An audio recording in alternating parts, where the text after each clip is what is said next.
এই ভুবনে অমূল্য যা যায় না পাওয়া সহজে তা। কিছু পেতে গেলে কিছু হারাতেও হয়।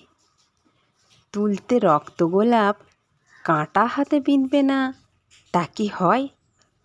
সোনায় মোড়া ভবিষ্যতের স্বপ্ন থাকে সবার মনে। স্বপ্নগুলো যায় না ছোঁয়া, থাকলে বসে ঘরের কোণে। স্বপ্নগুলো ছুঁতে গেলে হাঁটতে হবে বহু পথ। অলস রাজা কোনো যুগে ছুটেনি কো বিজয় রথ। পরিশ্রম আর অধ্যাবসায় এই দুটির বিকল্প নাই। দুর্বলেরা ভাগ্য খোঁজে, পরিশ্রমী আত্মসহায়। চাইলে ভাঙা যায় রে পাহাড়, ভরানো যায় শূন্য সাগর। মনের জোরে হয় মরুপার, দূরীভূত হয় বিঘ্ন ঝড়। আত্মশক্তি অমিতশালী, বিশ্ব করে জয়। শুধু চায় দৃঢ় সংকল্প, অদম্য সাহস বুকের খাঁচায়।